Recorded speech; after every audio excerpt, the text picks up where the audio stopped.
Ya lua pati male haleluya. Haleluya. Wa taile tua nei tai au. Yo mai ngang pa ia fetalai mai mo ya I mātou le nei aso. Fa manuia lau upu le tua la mātou whalongo ai. Fa manuia le tua. Whalongo lau whanau. Ia vi ia oilo mātou te mā. Aftai le tua le suafo Yesu. Amene. Ia ole tai au nei. Mana ia whaftai pei. Mana ia le amataina o le tatu sauninga nei aso. Ia, wai le toe pole la pei. O te alo pole. Ia le lei. A iese si o popole mana o miesa talo nga tūlei lunga su talo mo oi. Ia, o iese si o popole. De ai. Ia, aleluia. Sua lau tuspa ia I le fata oto. Fata oto le ai luas fulmal fa. Alfa I pue tolu mal fa. Fata oto luas fulmal fa, tolu mal fa. Fata alo fatu I le tato e kalesia le nei tai au. Talo fatu le fionga ia pulea, tato male faltua, tato fai sauninga nei aso, ia male ainga foi, nisi o fau mai nei tai au, ia a manuia le tua e lau whalongo. Le tusi lea le fata oto, o le luas fu mal fa, fai upue tolu, male fai upue fa, la tato fai tawai, ia wa molo tusi. Ai upe tolu mal fa ia wati na e le fale le poto ai fa mausali le fa utauta o le poto foi e tu muai a feafe o loa uma lava ta ua ma le matango fie ia toes o tatou tusi le sa fai tau le vai aso lente nei ai se su elesi au tusi fa mole I le Lucas fulmaleiva Lucas fuluiva ia se tato fai tau tusi mua Lucas fulmaleiva ai o le fai upu e luas fulmale tolu Lucas fuluiva luas fulmale tolu o le tala lea I le fata oto taleni I mina fata oto luas fulu o le Luka se fulu maleiva al fai upu luas fulu tolu ia la tato fai tau fatas ia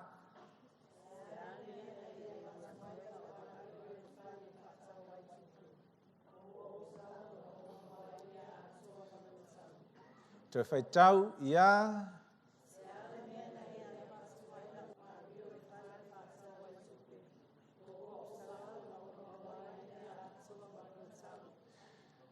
ai sea mea na ele avatuai au tupe le bank ma le fale fatupu ai ina ia o sau ia mauai se mea au ngā. Ua malama la I tātou I tala lea I le fata oto I e lua Yesu ai o le whaiwinga le nei o tātou mata upu sa whaia mai vaiaso I e lua pe tolu o tea. O tamau a inga o le tua, whamanuianga mai le tua. E eitaimi e tau o na tupu lou I loa I le whatua tua I vaenga ese. O le vaenga o le soifua maloloina, vaenga o le uiloa, o le fionga le tua, o le tasi le nei vaenga tāua o tamau a inga na fwai mai le tua mo I tātou. Mānei a tele la nei mata upu e whaperetania le wealth creation. Tele I o tusi a le fionga le tua e whatatau le nei mata upu. O le vaiaso mua sa tātou talanoina ai ia stepu ese o stages, o le tamau ainga po stages o meo tupe. Ia ole ale stepu mua man tu sesi. Ia ua ngalo ato ale mea ia ole mea le e o al tuspa ia. Fa mai le tusia le pelu. E uia ina ua o tauiloa. Ai se toi wha manatu atu pea. We need to keep repeating. Fa mai le tuspa ia ole wha tua tupu ilea. Tau longolongo lea. Ole a fionga lea tua. E wha longo le tangata tupu loa. O le loto. O na tupu leo le talitonu ma le wha tua. O le tatou mata upu mua la. E valu ia la asanga i le fausiaina o mene o loa i le tu lea. E le ngata i le tu wha le lalolangi. Ai o iai fo i le savalinga i le tu wha le tua. O le tusia le Matei o luas fulma le 5 ma le Lukas fulma le 9 o lo iai ni tala se fai fa lau tele atu o tala i vaenga o le tuspa ia o lo fa matala manino ai nei tua inga le nei foi mataupu. Luka luas o le Matei o luas fulma le 5 o tatou loa le fata oto i taleni. Malama la i tatou fata oto i taleni ma le Luka le fulma le 9 i le o le au so o Yesu sa ese lato wha maumawina o onga Yesu Kiriso. O le talala ale Luka whamai, o le Mateo. E to tolu le awali ia sa iai. Ona tatu malamala mai, e to lua sa whanau mai. Excuse me. Ai, e to tasi e le leila ngā mionga iai. E o mai la le Luka se fulu iwa. E to se fulu. Whamai e to se fulu au auna. Ia, ai lo aliali mai foi. Whamai la i le whai upuna se fulu ono. Pea whai tau atoa le tala i le whai tau atoa e tātou. O na saula i o le li i le asa iai le 5. O i le se fulu whamai. Ua mau aila na se fulu. E se fulu la mina. O le ale mea tau le mina. O ilo se si me ka o le mina. E leo se maina o le minus. Tusa o le mina e tasi, e wha tusa le nā i lau tutongi i masina e tolu. Tolu masina, i au ke le lopo le alo tutongi e tutongi ei oe. A wha pēla e awheta la le masina lau tutongi. Wha tele la i vaiaso i e valu, sfululua, tolu masina. Ia o le minga la ngā tasi. A wha mai la tala le, o le si au auna lea, toi whai mai le matai. Saula au auna whamai, ua maua lesi se fulu, ia umea ia na whao ngāna mai a oe. Na a mai ele matai le tupe, o isi au auna whaanga ioi le tupe, ai alu lesi au auna e whaitau le tala lea, i le tusi palangi, whamai ualunga ngā e le solo. Ai tu ui lalo le moenga, ualunga ngā, po lalo le whamalu, po whea le mea ngaku uai, ai whamai la, ua saula le tamaloa le se fulu. Whamai lan tala. Na e amai al se fulu. Ua mauai le si au se fulu. Whamai lo le tala le ale master. Ona ua e wha maoni le se fulu. O le a tofia oe e te pule i nuu e se fulu. I will bless you to look after 10 cities. O mea e mai le tua. Ele ngata ina whaamanuia ai oi i tutonu, ai mawhai o na whaalau tele atu isi atunu, ma isi nu. E tā ua lala tātou malamalama i vaenga nei. O le si tala sa whaonga ina i le mata upule nei, o le tala o le ui i whaamau mau oa, Lukas 5. Ma mai tala le o tātou masani ai. Nofo ale li lea. Ua mana o e alu e mai an tupe. E o tele lope i eini tau whanau whapena. Nofo a la mai dad. Se ia mai a la u share o le tatu o kako kupenga iai. Ia ailonga e tele i ainga Samoa awai. E umatu ai patatu i lalo Ia ale le ngā ale vavele alo ia. E kau waile mea E le ese lango isala elu na le faile tala fatusa lea. O le tala lea. Mai la tala. ua amai loa ua alu whamelti le tusia le whata oto.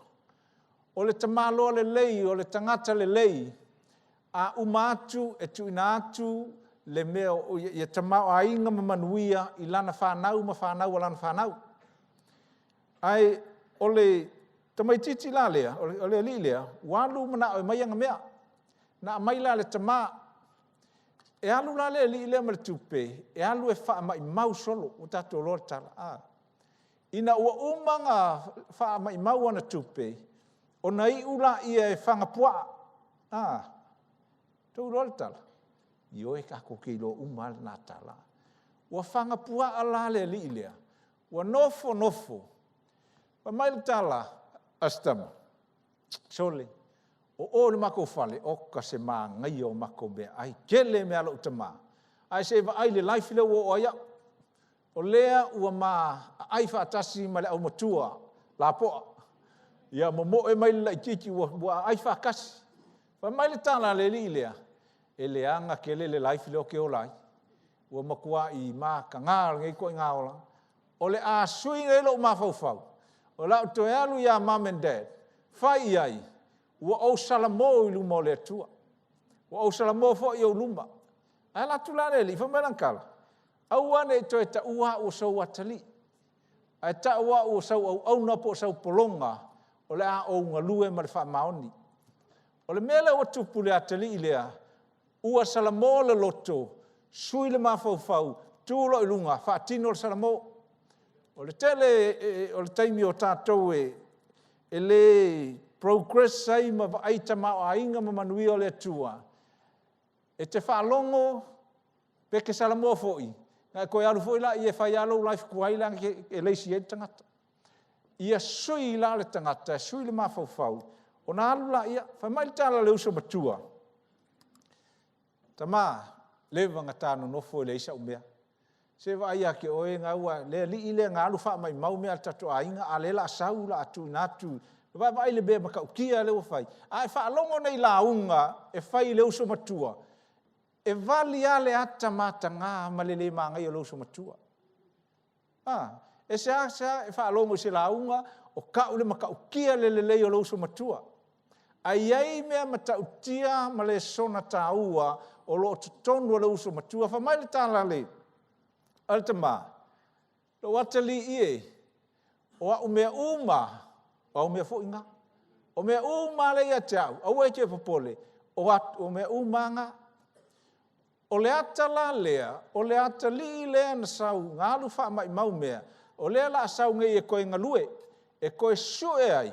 Uma tau sanga e tele. E koe repeal ai. Songa tāua i tutonu o le ainga. E mo i ua ia ina. Ai o le manuia lea na sauni e le atua. E alu le tamatua. I lona mawhauwhaunga la whale tangata, o la ita. E shame, se vai. E ei teimi e testa i whapea tātou e le atua i mene o loa. O le ao o iei le tātou mata upu le asole nei. Ai loa, o lai si la fia mai e le atua me uma. O le, tāua la o tala ia o whamatalatu. Le anga o loo i, o i tutonu i, o loo sauai i ala sanga ia no tāua. Lea lala utoi fo ia ili tatu matau mua. Ia uma le neia o onga ua taua i la wiloa. Amen? Hallelujah. O le la sanga mua. O le la sanga lea na o ia ili la ititi lea ili le o le vainga o tupe ma mea ma tamau ainga na mai le tua e ta o le financial dependent. Ola ia i kalafu mai mea aisi. Leanga i o le vainga o tupe, leanga i e le aise kamala le alatu le penke le maua le anga le history. O le mea la e te taunga longa o le lona lua. O le la sanga e te tauna i le tangata o e whaalongo mai le taiao le nei. E te tau o na e salamo ma suilo ma fau. Leanga o ataia, leanga watu le whata oto. Ua salamo, na salamo lo le li lea. A mata loa o na sauni o ia. E sauni e maua me alofa ma tamau a inga o le atua. A le suia o winga, ma lou mafau, ma lou o langa, i mea na watu e le tua, ma le mea na e ola ai le tangata, e te fiu e kau fau ka maa ainga, e le work. Sa o fai le tai au le nei. A e mawhauwhau e whaatau sau fale. Ai le suia lo mawhauwhau ma wa mio. Au le whaatau sau fale. E langa e sau le leia le penko e avelo fale. If you want to buy a house, e iai me te tau o na malolo po se hafo i se pisinisi e te whaia. O lona winga, a le leile tangata i le savings, po le tauna o oa. A e le discipline i le whainga o low life. A whapea fo i e le suia le whainga o au tupe, a e te mawhau whau o le a e alu e whaatau sau whale po se whaatai te inga, pe whaisau pisinisi, o lau whautuanga mo oe au ar whaakau sau whale. Aise a, e le whainga o fia mo le whaatau whale, e le whainga o fia mo le whai pisinisi, po le ale pisinisi e te iai, e le whainga o fia. Se i longa ua sui oe, e langa ale sui foi, e iei taimi e te kami solo a isi shortcut, e maua se aso. E maua o se aso. Aua ke kipinga le pionga i le whainga o mea, o le tamau a inga, ai maise pea e whaia whaale atua. Tele le mau kipi pionga. Kele Kersiano, e whai pisinisi, ai le whaia maleamia tonu, e maua se aso. E mawhai langa, e momoe, ma vampe le alu iluma, ai maua se aso langa lea, e le o sao, le whainga o mea te tau o na whaiai. Ia, o le mea lea tau ai, la sanga lena, la sanga lo na tolu. Lea la ua luatu lea tali i lea whai mai. O le a sui au, o le aso ngei, o le a ungalue, o le la sanga lo na tolu la e whapertania, financial stability. The second stage, financial revelation. Ia e loa, o le finangalo le tua, ia ola le tangata le tamau ainga. A mata mai kenese fa mai le tua, ia alu e uruola, increase ma whanau. Fa solo mai le Deuteronomio, le matau pe valu, fai upo sifurma le valu, fa mai le tala le tua, ia mose, alu e fai le nu, alu e launga i lau au lotu, ma fai e fai upo sifurma le valu, a tau maua mea, aua ne ingalo le tua. Deuteronomio valu, fai upo sifurma le valu, remember, o lea la avatu manuia, wailoa le leia le tua o le telo tangata, e tele loa manuia, ngalo loa le tua. Fa mai la i o le tala le tua, mana tua aua ne ingalo le tua, o ia na avatua le poto, ma le mana, ma le oa, ma le ability, e te fausia ai le te mao ainga. O le mea la i a tatu loa, e o lua le avionga le tua, ma le sui o le mafaufau. O mea o tupe, ua saunia e le tua, le sistem o mea tupe e ngā ioiai. O le system la le tua e le kai fail. Never fail. O se whataita inga o system o le tua o le sifuruai ma le taulanga. E te savali e whapena, it will never fail. A e savali ala le tua, ma whai ala le tua, o te tawatu ia te oi le asul nei, e le kai inga fail lau pisingisi whai. E le te tainga alu lalo, e le kai inko soa lau ka vale, e le kai inko soa lau fale, e le alu ese, pea e whaia i luma o le tua. O le me tauana, lesi whaupunga. O mea ngai o tupe, e le mau olo aises.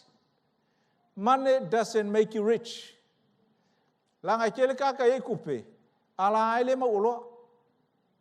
Oisi tangata, e ei tupe, ai se awala e mauai, se awala e whaonga ai.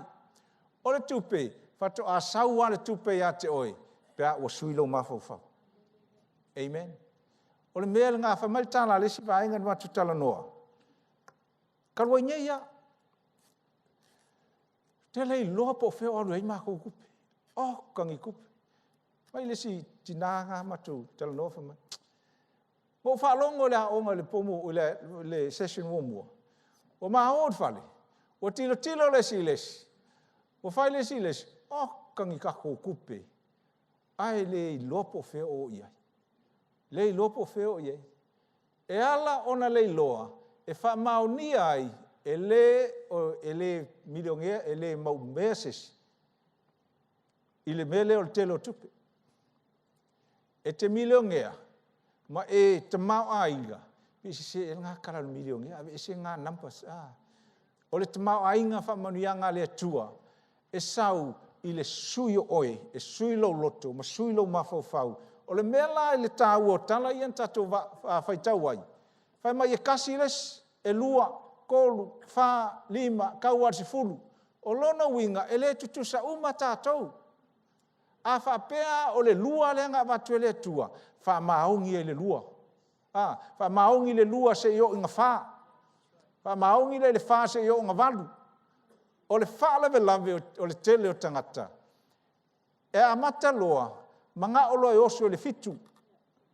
E fia fiku, o la ele i lua ma le afa.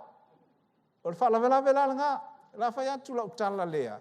I se mea na sa au maitawina talua nei, sa ia le si vaenga le tatou, e le si vaenga o mai fa mai, pen whainga, whai se mako appointment, ua desperate la si vaenga lea a, o mai loa whawat, o la le mea okupu, fa mai, o lea la a, e le court case, lea la whai a ma ua, e le ma, le mea usese, ia, nga ofiso soangi la ia matau e ke au le situation, ia whaapupu a kula la utala lea, o le mea ua tupu i le vaenga lea, o lai i le stage lea, a ua manganga o le stage lo na valu. O le stage nga, e pe ele maka le o ngā kongu se i wha pe sao, e ngā kala whai aku a. O le mea la ua whai, e iai le stage lea, o le makua i le ai au i, le ai i, a ua manganga o i. Pa uma ia, pa mai le tala le leo leo, le loia. Ia tā le aso whalai le, ua lua tutongi mai le tupe a le ai, o le a whapea lua lima. O le mea ngai maua pe a le ai se malamalam.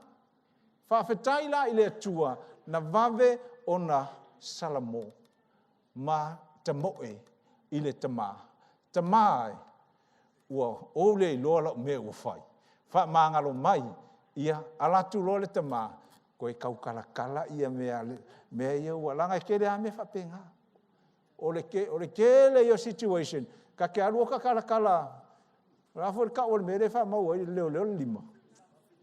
O le apatisa, yaso la o e. O le kalava a, o le mea la o tupu. Le anga e te taunga whai i ala o le atua, le fausia inga o tamau ainga, aua e te vave, e vave, ia o le mea se ai masanga whai a. O le mea la ia tātou loa, ia sui le tangata, ma e vatu lou mana onga i le atua a, e whālala asanga sa utautalaina, e le i kālangoa inga le si whā, langa e le i o iai tātou le si whā. E umalonga sui lou mawhauwhau, e whaanga ioilo a financial stability, o i ngāna le skepulong kōru, e ke alulo e whasao uma mea valea inga whai, ko kongi uma, ia i ka rafu rai whai, ko kongi isi rai, o ka isi furukau sanga i kere i kongi rako kupe, maalu e whako ese, mwhai uma mea ngā, whasao uma mea uma, whasao mea le penke. Mea uma ngā, ia fufuru mua, ia e mamalelei, ona e sauni lola ia, e whau le tamau ainga. Generally, o isi, o lai o keia, e ui e le o savali whapea, these are poioni, in guidelines ia savali ai, me sosoani lau savalinga i tamau ainga. A whaila o le lei mea uma, e leisi mea o iai, mo le sosoani o nisi o lai, e whapena le tūlanga ia o ngai mea tāua la ia. O le stepulonga whala, o ina, mana tua lua o suilo mawhauwhau lona tolu ua whaamamame uma o ifo ila e te tau a whapela e te sewheinga le tupe e lua a wala tāua e whaieilau tupe ia ave ese sau kupe sefe. This is a general statement. Langa yeisi situation ese akui ai a sefe la sau kupe. Sefe se kupe fo ilea e whakakau i whaalavelame whafuose. Ia iai sau savings for emergency. Lango kākou sa moe, koi kia whaalavelame whafuose i vai aso uma. E viri mai ia ainga roka mā, viri mai ro ki ngā, viri mai ro anko, viri mai ia lesi ka mā ro ko nguu, viri mai lesi whinya ro ko nguu, A le la o kupe. E alu a koa ia o mea ia kau fai. I le si mea. O le si au savings. O le savings dea e whao ngā e whau ai le tamau a inga mai le tua. O le mawhau whau kako. E musu e whai ngā mea. E musu. E fosi o e le musu e ke whaisinga le musu. O mau mai. Your reluctances will force you one day to face your reluctancy. Ia, ko mamalaman ngā kala. Ia, e kele i o kala whakuspa ia ngāne. O le loa whala, ua whai lau whausia ina o le tamau ainga. E kele a wala. O isi e whalipisingisi. O isi e alu pe whaianga loli whea lolua iai. O isi ia whaile whale fish and chips. O isi peip, o la whanua, whakau au. Ia, e se umala tangata a. Ai kasi le mea sa upikia mai le namata upu. O le whatau whale. O wako ke pole o leo koe wha repeat aku ia halu ia. Ngoko i lo mawhau nge ia. O le whatau whale la lea sa upikia mai le whalea. O isi si ke pulonga wha. A e o iai o le maangai ia. O si ke punga e le koe alu sau kupe e whai ai au whaakau mai si mea. Ua whanga whangau au kamau a inga. E whai uma isi au meanga ia ka kia esenga. O le whale, le asa ta ua le vai aso lea. Mai solomona, o le poto e whaua le whale. A o le wha utauta e wha atumo i poto le whale.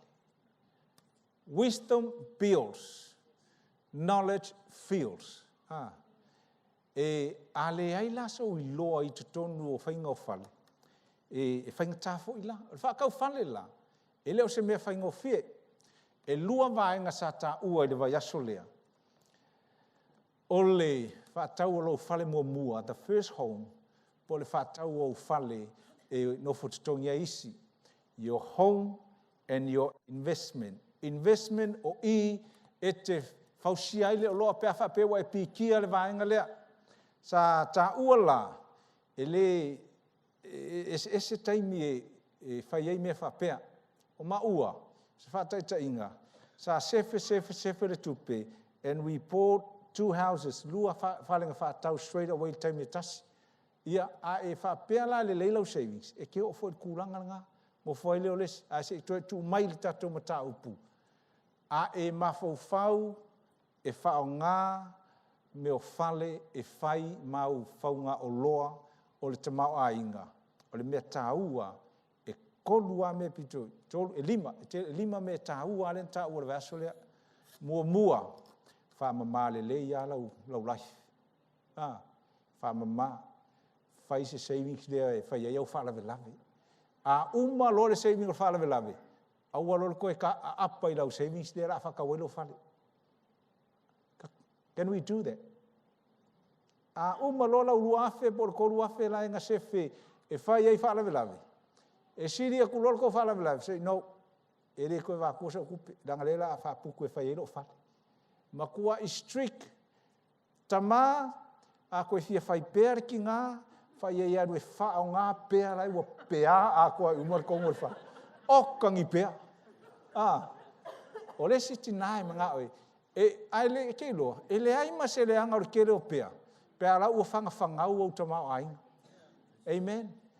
Ia, pera o tina ia tonga na se whata ita inga a. Ia o tina ia tonga whakaulunga whale i o, whakaulunga whale i, whakaulunga whale o langa whangau. Tonga, e mo ia la, wa lava le lua.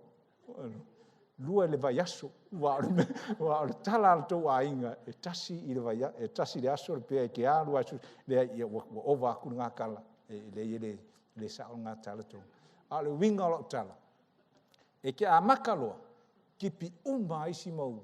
A whapea lai ke rau kupe, le isi mau iei. Pea rau kere pea ua o le siskepu. Ma lai lava le whasoa. But o le to tele, this is general. You must focus on your savings. Sefe rau kupe. Nga e saungi rola ia. E whaatau lo whale. A whaatau foi la lo whale. Ia iai le plan le lei. Plan le lei. Pe kasi a lo whale. Pe kere au whale ia la whai. O le si mea ta ua tatou session mulmuli. La watea. A e manga oa o oea o le rent. Vi ia le tua. E le ai ma se mea le angai le rent. Amene. Nga ta ua le vai aso lea mea le iai le rent. Ma mea le iai. Mea le iai le whakau fale. Ma mea le iai. Aleluia. O le vaenga mua la le na. Ia e lofoi. Aua le sui nga wa ta ua fo le vai aso lea. O le vaenga lona lua sa ta ua le session of vasule. Pea e mana o whai au investment. Tele fale e tongi ai tangata. E ka ua ia. E le ta ua la le vai aso. A lela ufa a vave atu ala utala le meanga. A tongi lo fale.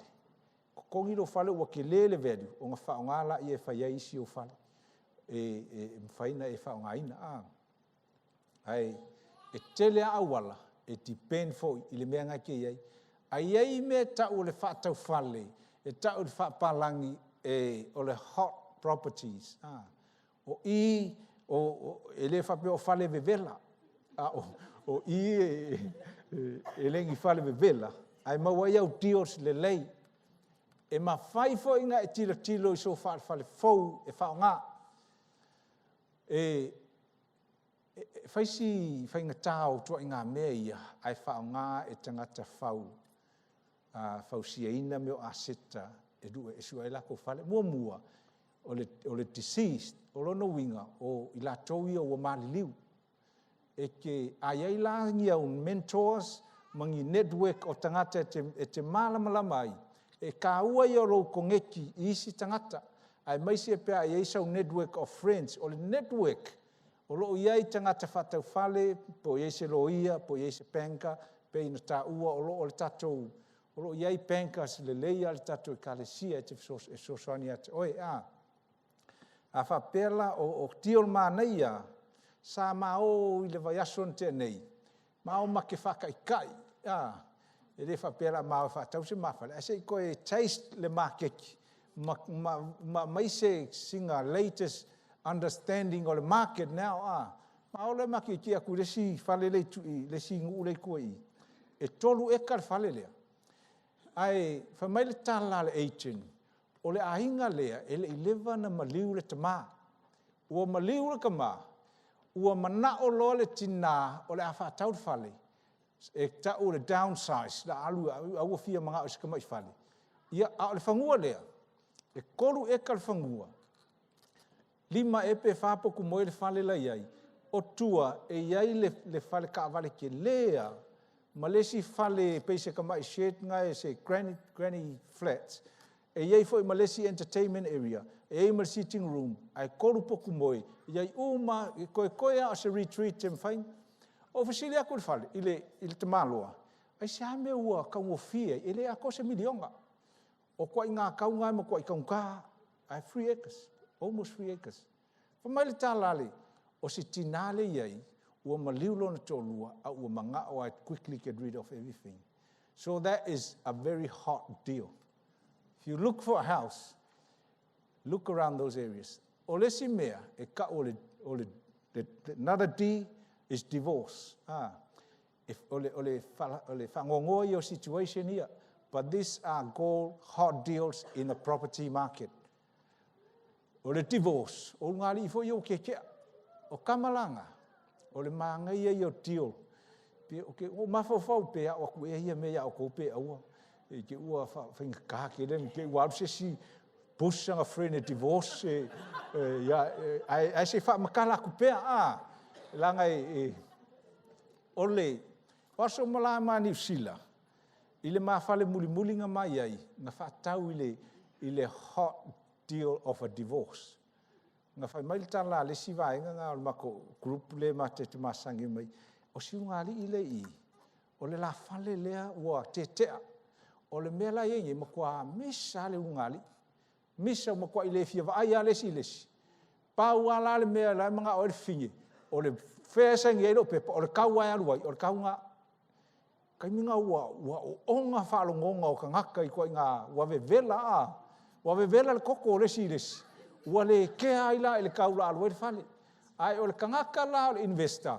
O le kau ngā fia ngā. Mai lor mese o saingi aku. Ia, ole side whangoa la, o au, sa kaungo kalu e ka kalo mo ngai ununga li, inga ia koe le leile la ununga li, ia ua mai maulu la fale, ia o ka ngaka ole inkia e le sima, ole whapupu atu laltala. Ma whataula ia ma ua fale lea, ole kau ole ngā fale, pasalo penga ole afa ole value e ka kaunga ia. Very good property. O story si o ka whai aku. We've been through all that. We've done all those quite in our situation. So, ole whale la, ina ua whatau. Sa iei le si ta maloa i le tatou, le si sauninga le o tea. Nga whamailang kara iau, e whawhewhenga lua maua ngā whale. E whawhewhenga o whai atu. Ole poto e whauai. Ole whautauta e whakumuai. Ole poto mai le atua. Ia, ole ngā whale. E te nofo whapea, ma e maka ia Wellingkonge a koa, ma le stadium foi lea, ia, ma le city of Lower Hutt, o le sami, o le maanga ia, o whale ngā o le area ngā e taunga tātele. E le ailangi mā kupe ma ke o le level ngā, ai langa ua hot, ke le misa le urunga li i lea, ua maua le mawhale.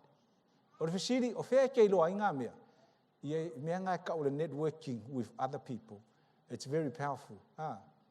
A real estate agent, they tell their friends, i mea whapea, o le longkolu, o mea o le whale whalea, ua le mwhainko kongi, default po le mortgage sale. Kele i o mā whale whakau ngā mea. Walunge o ke kilo i le newspaper. Ia so ngai le yengi internet. Peva ai le internet.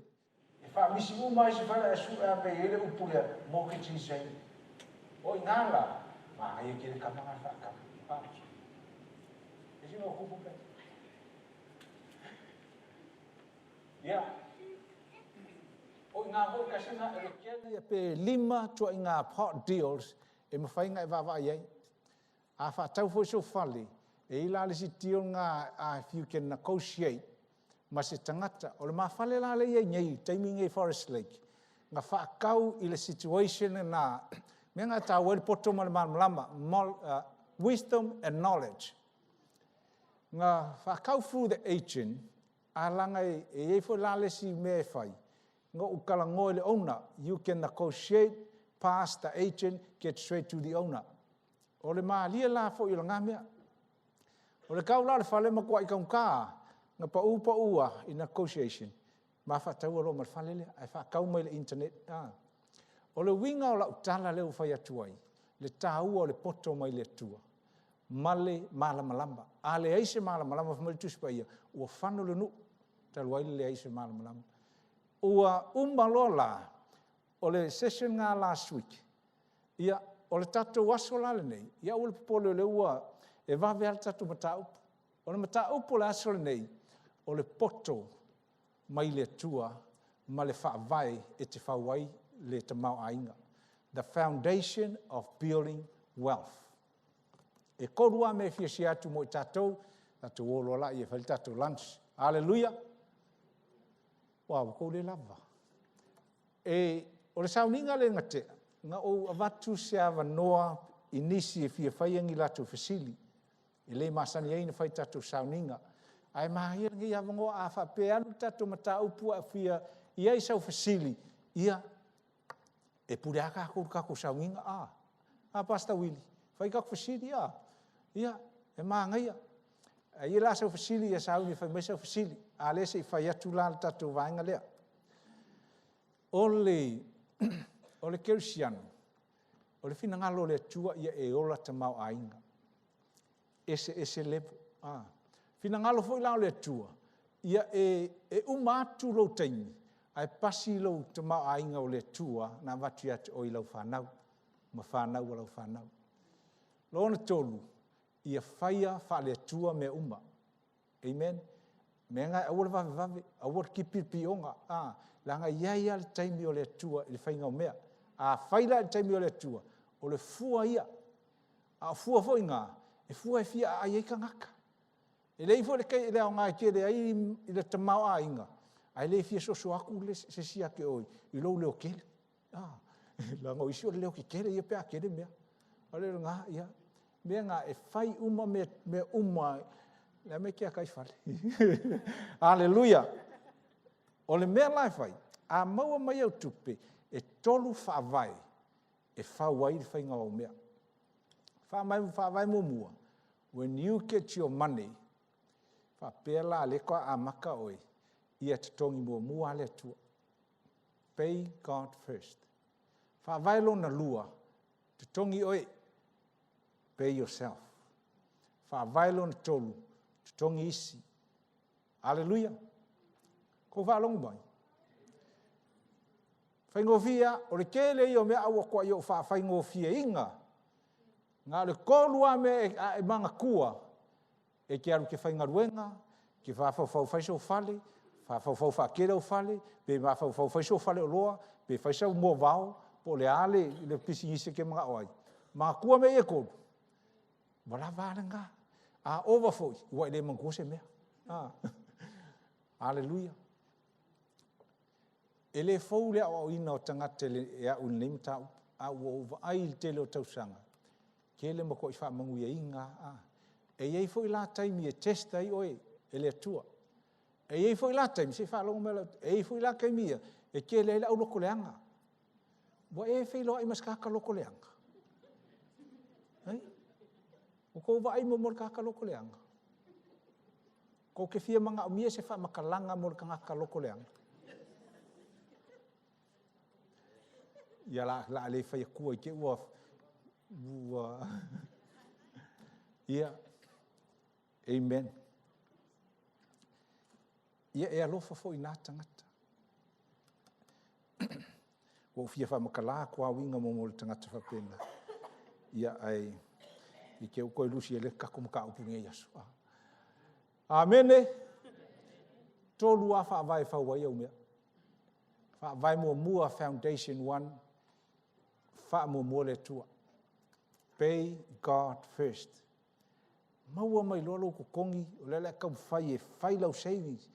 Ke laku le, wa excited, o lesi kaka excited mai, ka ke ier kasfua se i o se kaimi, se i whai se kaimi. Avia wha mai le tua, a mai le se furua, ma le taulanga i lo whale. Langa o le whaavai lea, o le autu lea, o tamau a inga na watu, e le tua. Ke man kua kala le si te malo. E ili si whai pisingisi. It's a real story. Wha mai ua a mata le situation le ua develop anga wealth. O le fia i e whai si furua. Kopu loa le tamau a inga. Wha mai le tala le tamau loa lea. Ua vai aku lea le ile langa si furua. Oh, kasi kele. Oh, kasi kele o le kupe le la. Whai le mua le i koe whai si furua. Ua le ua. Ia, o le mea langa kupu. Nga collapse umar pisingisi. To e alu lole li le fato esi. O lesi tala lona lua i menge o tautupe. O tala malie, whamai, sa whai fongo a lesi ka lesia. Wa ia tu la le whai lau tusi. I lesi ka maa loa le o tele ali fono. Whamai lang kala ali fongo. Whai ali mangako, whai kele o mangako ko inga. Tilo loa le whai lau tusi, le api le wha lau wai ma wha i er sfurua. Nga le lima ka la sfurua i le li le. Ai lima ka lai le vai aso uma. E ka yongo masinga le lima ka lai le longa yo. Mai lo tan la le felo tus al te tupe. O lava uma natu.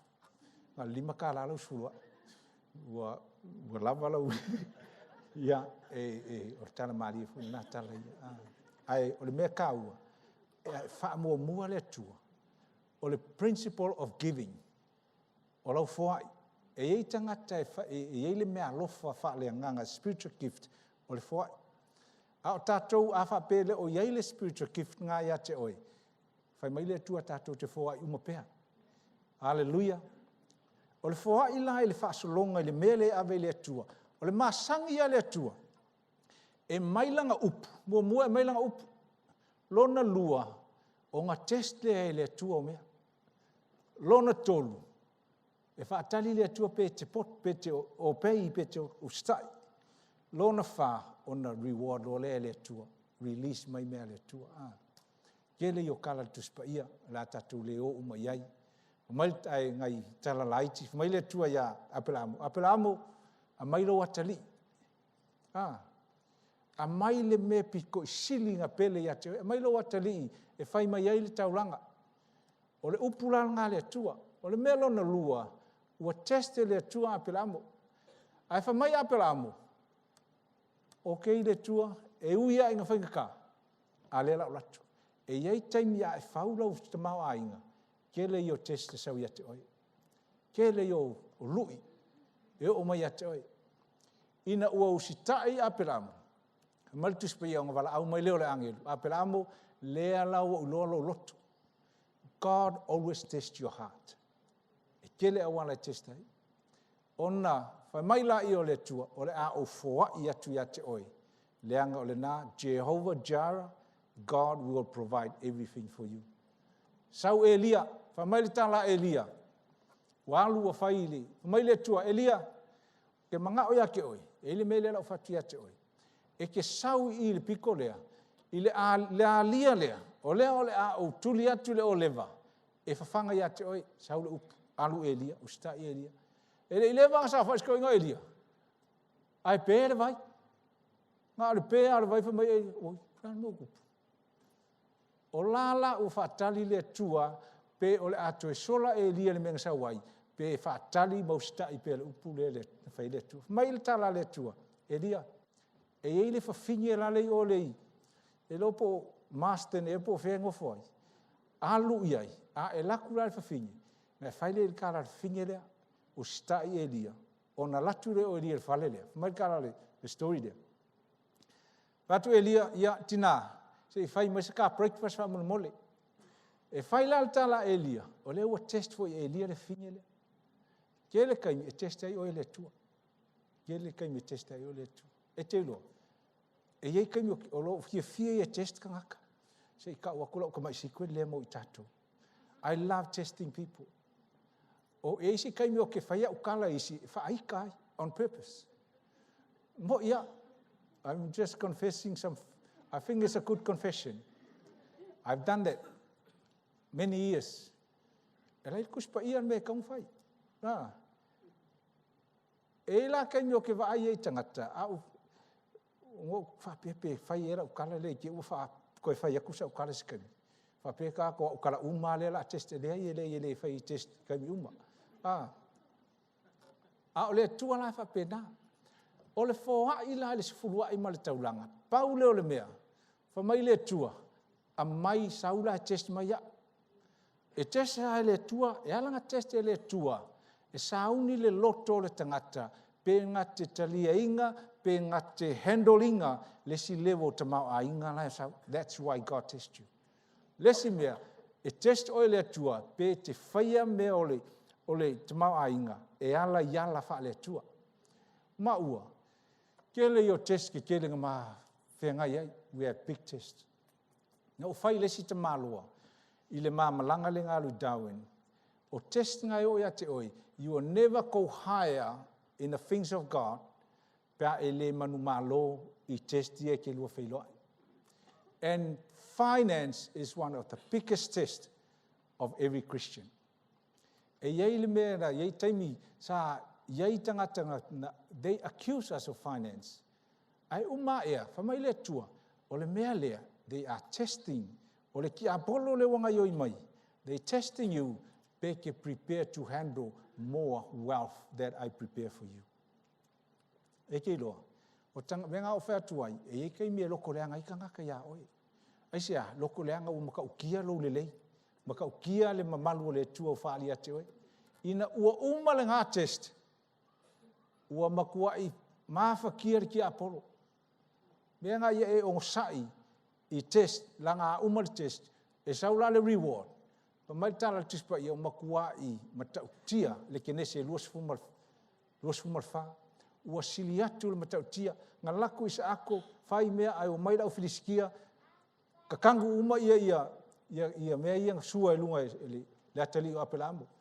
Alu, fa mai la tuspa ia ina ua wha ma nuia le atua, ma ka ukia mea ngau iai. O lona winga la, e te tau o na tatou wha mua le atua, o se wha ta inga la i titi o le taulanga ma le sifuruai. That is God's system. E te tau, le wha maongi le taulanga ma le sifuruai, o le whainga kai inga develop, o au tamau a inga. O aso ngei, e iei le ti apolo le tau le mamone, mamona e po mamonga e po mamon le mamoni o le tia bolo lea it's a big demon e sau fa se kanga o le tele o tangata yaso ngei e oso i le kuko pe se fulua e kanga yaso ngei e komo le kuko se la ufai kiola ia e te roa o me fa ki a polo umara ku mo i si kai nga articles fa mai ele o le fenga nga fo a fa kau ku spa ia nga saurus fulua i ele yo o le kulafong o le kai mo kulafong e o ia Yesu me nga ke o foi ka mai e le o se fulua i Yesu kausanga fo i fenga nga fo even Jesus mai Yesu fa le fulua ai fa le farsaio fa le fulua ai awanga ingalo me ngisi me ka o tulafong ai anu le skit siang o le mamala fa mai iri ko fa ia fa fulua i me Yesu o le sistema le tu o le foi o le melanga ia e lo o fa vai mo ai fa wai lo te mau ai ia fa mo le tu tongi mo le 4% le tu ma le offering fa vai longa lua tongi oi pay yourself o tato ke le io kupearu everywhere ele ise me o ia le tupe fa ole ese sengala ole ele me ele se senga o mafafonga o mai tala tu ia ile fata oto e ia le tangata e fa sala laua kupe ai akili ainga kele an kupe you can scatter and you multiply e alanga multiply leanga ole upo le tuspa ia e sili atu le manui o le tangata give il tangata receive kasi langa side o le tau o le mele o le melo na lua ile fautauta ma le poto ma le fautauta ke develop ai si mea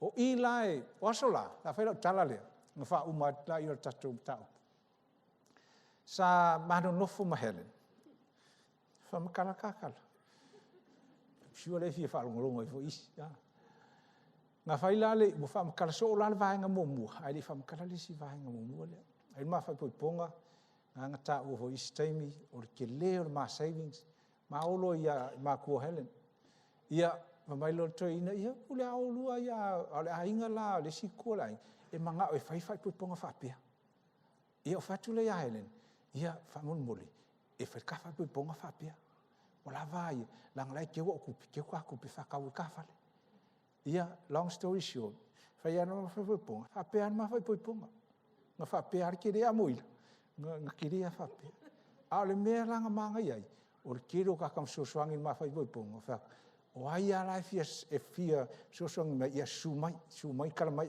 sa o fa la le ai pa wale o ma ku pe alu ma fa ponga ia nga fa ka ngu wala ia nga fa mo nga o malal ma fa ponga ia ua ke le al ma ku pe lai ke ulanga o pa wala ma ku pe le savings nga ku e alu fa ponga o ma savings le fa pe savings fa ponga fa pe savings o investment na ia pa wale ngalu iai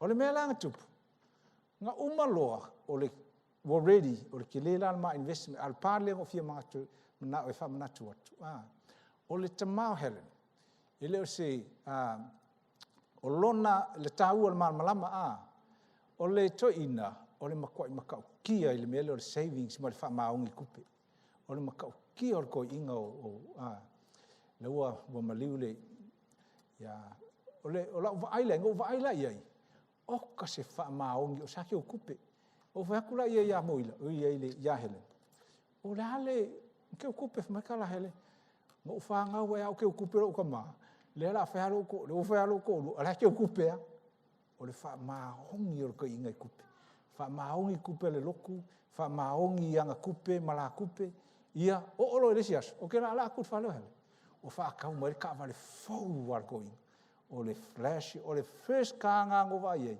e pe ia lu computer ko komu whatever ia e ia la isia o brothers in law nga e fa sanga ka ngo ka vale le ai nga o uanga nga ave ka vale le fa longo mai langa ile winga o fa makala ko ile wa ai ia le ka vale kia ko ai alu fa pe me o computer fo ngale la sa fa pe so kalo fai ia patia i longa o se ka vale ia o le mea lau fai lau kala Ngā matau no nofo la ia over the years. Ma uwa ai ia I fo ile. O sefe al ko inga. Sau fa mai o lewa I ula ukupele le bank a. Ai ngā whakula ia hele. O le la ukanga e teach le I kule le investa la. Ele ile valangi umu tausanga. O le toi ina la, o langa savings le nga iai longa I loa. Anga whapea e umi I kausanga. Tausanga umi ia. E ngaka I le ke leo langa wealth. Ngaka I. Probably e uma le luas furu tausanga I le lei o le saver ko inga. E whapea ke leo langa wealth o ia. Ina ua umanga ua o inga whakia Helen, this is what we do. Lela kao kalangori ko inga, so swangi ai, e ia ave i le malama lea, o le me fai. Sikama I kaimia, e ala kuanama, le wal whapea. E le whapea la ai o le mawhau ma le poto, e develop ai, o le mea la le kero kakau Samoa. O vai fo ia ui e matou a inga. E so swangi a kakau Samoa. La forkupe so swangi me kele a. A tato so swangi nei la whapea. E le whapea te whai atu e sale so swangi e tatau o na tato so swangi. Ai e whau popolo I e maripoto. O le mea la, e umatau sanga e alu whapea lau kamau ainga, la so swangi. E umala le tele o tau sanga. O lai ke so swangi a le levo lea. Ai e oso lona I lunga I lesi dimension of creating wealth. Peila al whata te inga e whai o whale a. Whale tutongi e tangata po o le whaisau, po le awha business, whatever business. Ai jam ngai lunga I ngā aluai. E multiply loa. Ngai waaila ia o le umi lea ngai e fiso swangi ai. Le umi lea ngai fiso swangi ai. E ke multiply loa. Same amount, 20 years, e ke ave le 2 years. Kasi ya le lua kausanga, the multiplication, only 2 years. 2 years. It's not 20 years. Ko mau mai la wha kai ka inga le whai aku. Karusia ia connect what I'm trying to say. You can achieve much more. Pea malama le melea.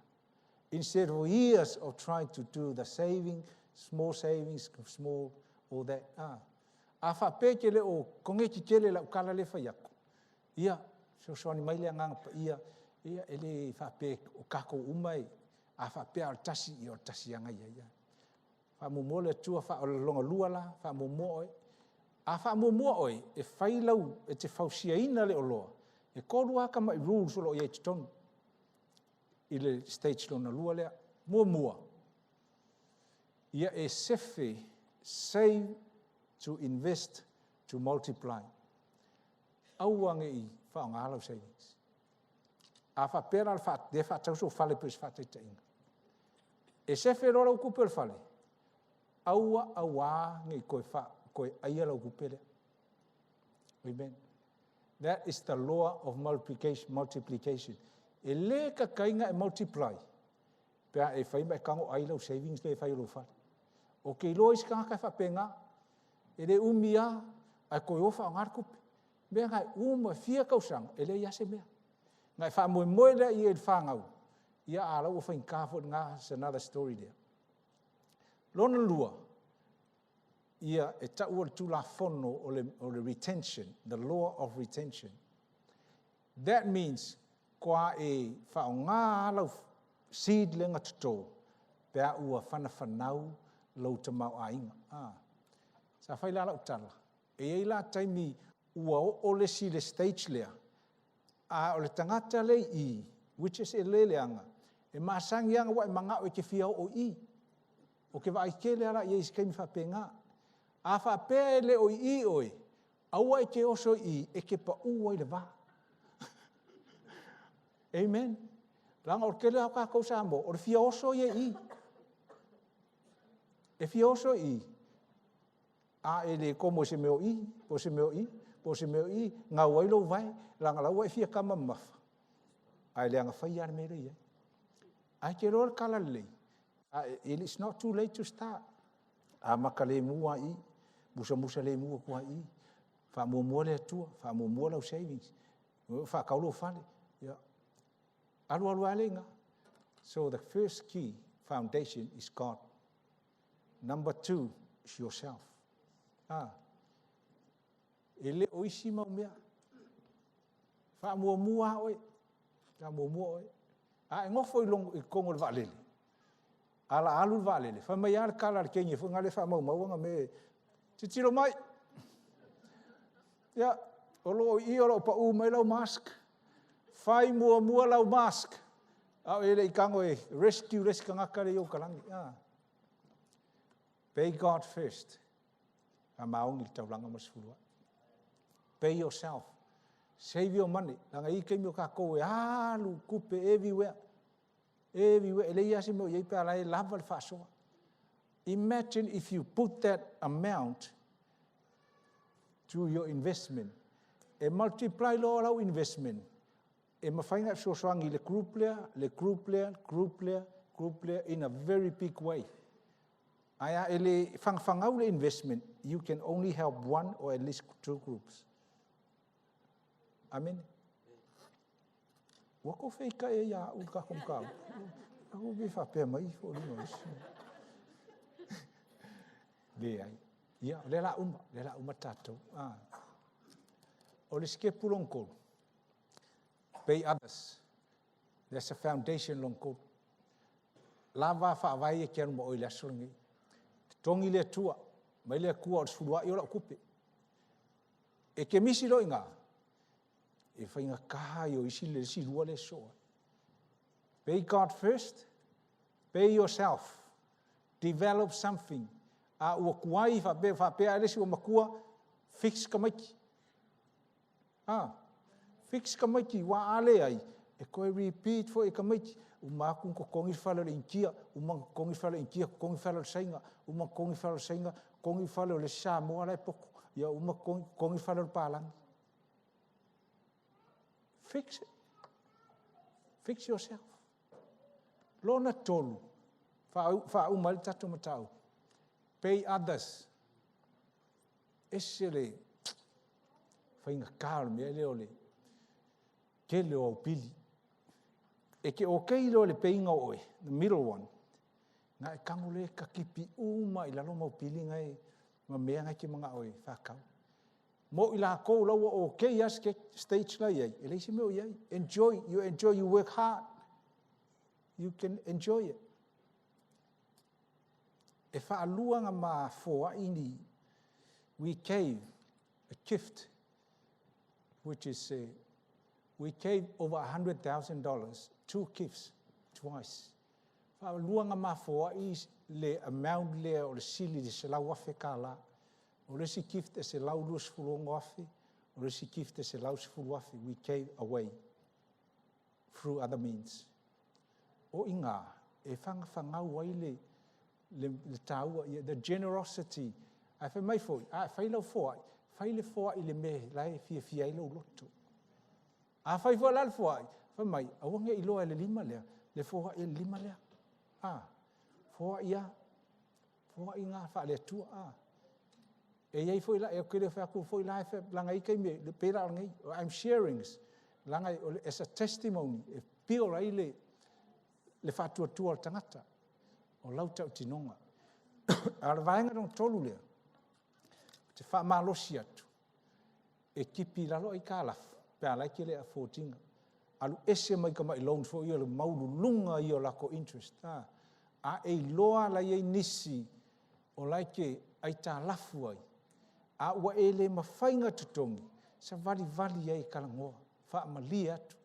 Lau sunga. O au le ngei wa usala mō. Ia, a whain kaha wa ke le. Ia, sau ia pipsa kui wakse I e konga I ke pūlou ai. Whain o fia mea ka kongu. Pūrou le leia. Pūrou a kua ia, pe se furu a whera wai kāla. Kei roi ka lia e mika. Nga umala ia, makua ia e mamā, wa mamā. Wa e sao nia mo wā venga o le tua le la whai.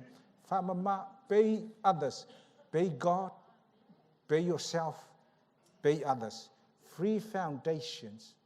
E whau ai le tamau ai. Ai, sa wani ka mga e kou. Makua seki ane mea. Yeah. Wale lei ai whamanuia le atua i le nei aso tato whaalongolongo. Ai eise si mana mia se sosoani lau tele i le nei mata upu ia fia lava e au nati ate oe. Le ala leo numela lua o iai le au nanga lau le tio Samoa ia le o se le kio e. Ia, eise se sang fasiri pe kasi peru ale ia ra fai ia o le sunga ia fata.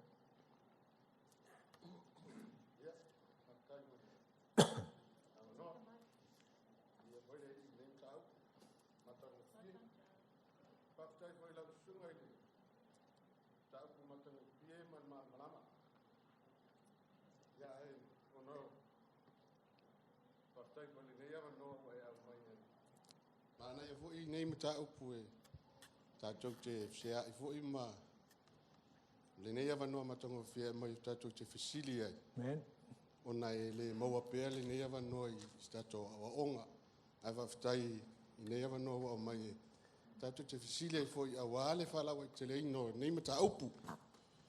Mo le whaftai foi lau sunga i le mata upu matongo fea man malama.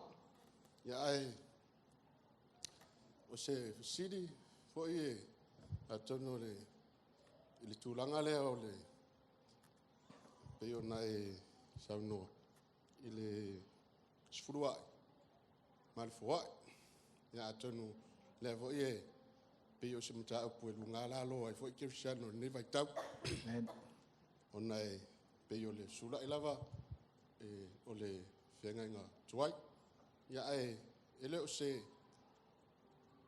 manatu o te pe o te le awai ona o mea uma mai le li e tau ona tātou whaia tu sa marwhi ngalo o polo i ngai tātou le tua ai va mole lau sung o le pe iai se ona o le alava e pe o mai le vai tau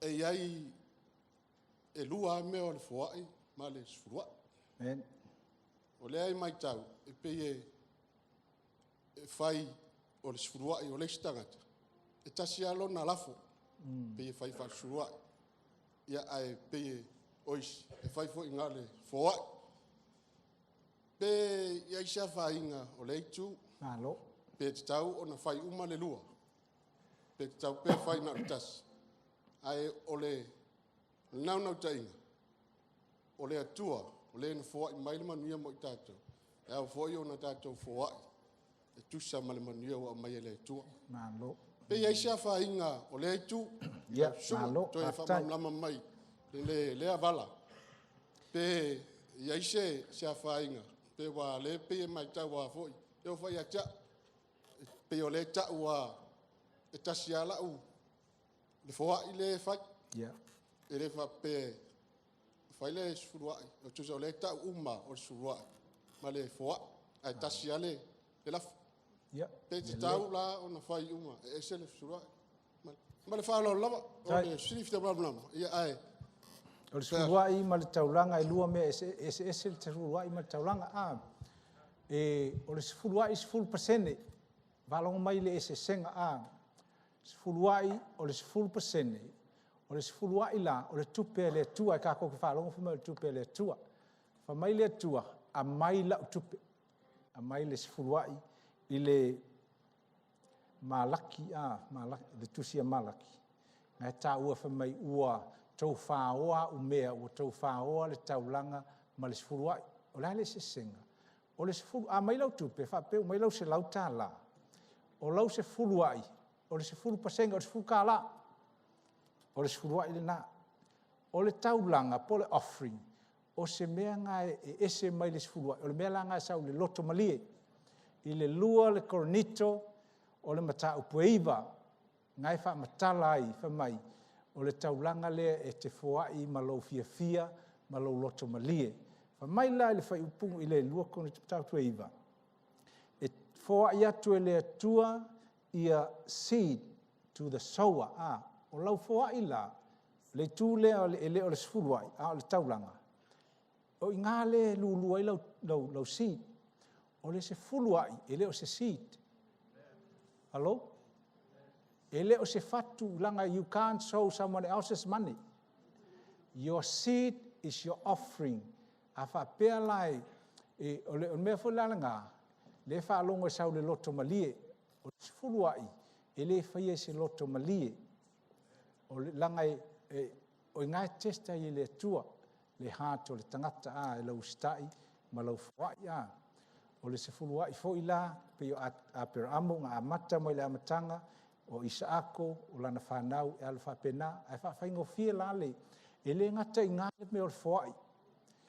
O le se fulu ai, ma le taulanga, e eisi koe ngā whai, mga o le atu e whai, e le se whai e tau o le urua i fua. The first fruit. O le first fruit la, e se asea whai, ai ka kaunga whai. O le telefo i o tangata whai le first fruit. O le first fruit, a wha pēr lai e ese mai la i le taulanga. Tithe, offering, first fruit is another way of giving. First fruit, po lau rua i fua. E whai mai a Samoa i asola, e whai lor maumanga, e mua ale ako kalo ave malwhaiwhi au. That's a first fruit of it's a very good thing. If you want to do that, o ke lo whako mesa ako kalo. You can give to the church or give to whaisau o ke loa le tato e kalesia Ke lo kako e kalesia le whaia le mea ngā first fruit. O le first fruit la, a whape ke whainga luenga. O isi ka ngaka o lo kukongi a koa wa mga o le mea ngai up to you. Ko e kou pekla, e lesi koe ngā whoai, e ka o le arms, po le whainga le ye matitiva. O le tala ye sūlenga whamai a whailau whoai, auanga i loa e lesi lima le me whai lesi lima. E le i whaia le sfuruai, e le i whakau le sfuruai, e le i whakakau le taulanga, e le i whakakau le first fruit, na whakakau i le arms. Wa le iloa e alwhasa mo le arms. O mea lofa ia mo e matitiva. Ngai maua le mātai o e ono, il mātai o ono le amatanga. O le arms. Ngai wha mai le tāla Yesu, a whai, aunga iloa e lesi le me whai lesi. Leanga o le o lau whoai, e mwhaianga iloa, whainga iloa fo le sudua, e lesi me whapen, lai lo e se ai. Ai o le fesili, ma ngai ke le fesili fata. O lau sfuluai, o lau fatu lea e tuto. O le fatu lea, e pulea o e whamai lal tuspa ia. O le tangata e whai taulanga, e whaakele ia i le tua i a seed. A lulula lau seed, e one seed, a many multiplication. E iei foi la le system e work ai le seed. A e lako e lulula lau seed, e le lulua loa ngei e fua mai kai au. Il ke nese lua sfung malvalu. O lo o iai le principle, seed, time, harvest. E kolu me whapea. E lulula lau seed, which is your offering, not tithe. O le seed lai lulu, e ei le kaimi e ke whaakali ai, mo le taimi before you get your harvest. O le mea ngā le ngā tā uai e le mafua i ngā whai. Those two big gifts we gave. E le o se sfuruai, but there's an offering. O le offering la, e mawhainga e fua i, mawhainga e fua i le World Vision, that's your offering. O le sfuruai aia, e alu i le, i lo whange lea tenga lue ai, le ke i kālesia. Ia, tarsia umalmalama, e lua le se senga. O le sfuruai, e alu le tua, o le tupeanga ia, mai le tua, o lau vaenga lea, o le taulanga, o le extra lea te whaia, e pule la le tangata, pule oi lo loto malie ngai tā uai. Ai wha mai la, o le tua e fōai seed, o le kele lau au seed, kele fo ngā e fōai e le tua iate. Oi ke le i o ngā o ngā o le lava tatu, taimukau mau mai la, e se siva.